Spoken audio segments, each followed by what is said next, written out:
Baiklah, selamat datang di channel saya.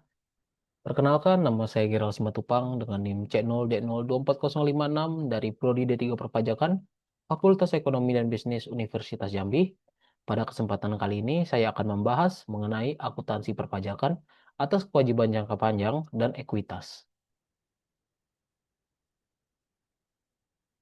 Baik, kita langsung ke latar belakang. Setiap perusahaan memerlukan struktur modal yang kuat untuk keberlangsungan usahanya, yang biasanya terdiri dari utang atau kewajiban dan modal sendiri, yaitu ekuitas. Dalam perspektif akuntansi perpajakan, setiap instrumen ini memiliki perilaku pajak yang khusus, terutama yang bersifat final. Kesalahan dalam klasifikasi dan pencatatan tidak hanya berdampak pada laporan keuangan komersial, tetapi juga pada kepatuhan pajak perusahaan yang dapat memicu denda administratif. Klasifikasi kewajiban jangka panjang. Kewajiban jangka panjang adalah pengorbanan manfaat ekonomi di masa depan yang timbul dari kewajiban saat ini, yang penyelesaiannya melebihi satu siklus operasi normal perusahaan atau lebih dari 1 tahun. Beberapa jenis kewajiban jangka panjang, yaitu yang pertama ada utang obligasi, yaitu janji tertulis untuk membayar sejumlah uang tertentu pada tanggal jatuh tempo ditambah bunga berkala. Yang kedua, ada utang bank atau term loans.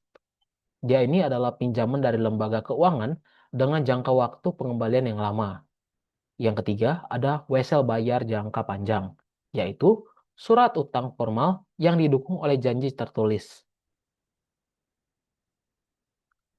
Di sini ada pencatatan PPh pasal 4 ayat 2 atas utang obligasi.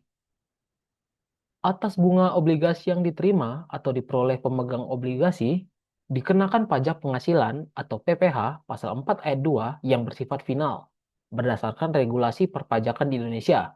Untuk tarifnya sendiri, dia biasanya 10% bagi WP dalam negeri dan BUT atau bentuk usaha tetap.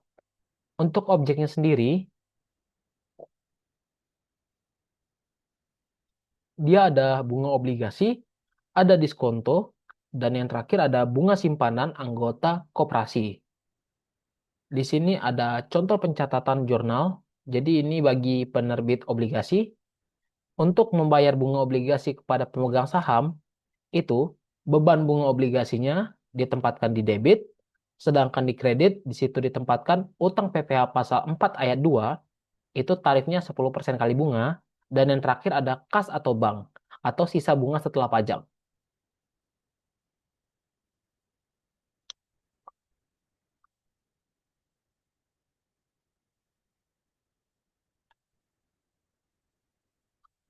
Baik, di sini ada pencatatan PPh pasal 4 ayat 2. Di sini bagi penjualan saham. Transaksi penjualan saham yang dilakukan di Bursa Efek dikenakan PPh final pasal 4 ayat 2. Untuk tarifnya sendiri, dia dikenakan 0,1% dari jumlah bruto nilai transaksi penjualan saham. Untuk mekanismenya sendiri, dia dipotong langsung oleh penyelenggara Bursa Efek melalui perantara pedagang efek atau broker. Baik, di sini contoh penjelasannya. Jika perusahaan menjual investasi sahamnya senilai 100 juta rupiah, untuk debitnya sendiri, kas atau bank itu 99.900.000 rupiah, dan ada tambahan di debitnya beban pajak final itu 100.000 rupiah dari nilai 1%, 0,1% dari 100 juta rupiah itu sendiri, dan yang terakhir ada investasi saham itu senilai 100 juta rupiah itu diletakkan di kredit.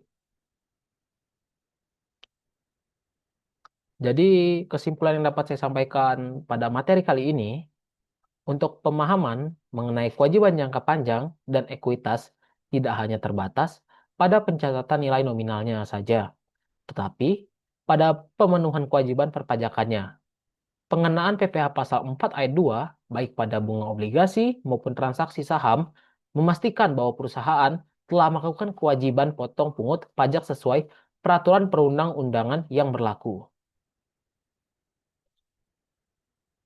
Baik, sampai segitu saja informasi yang dapat saya sampaikan pada video kali ini. Jika saya ada salah kata, saya mohon maaf. Sekian dari saya, terima kasih.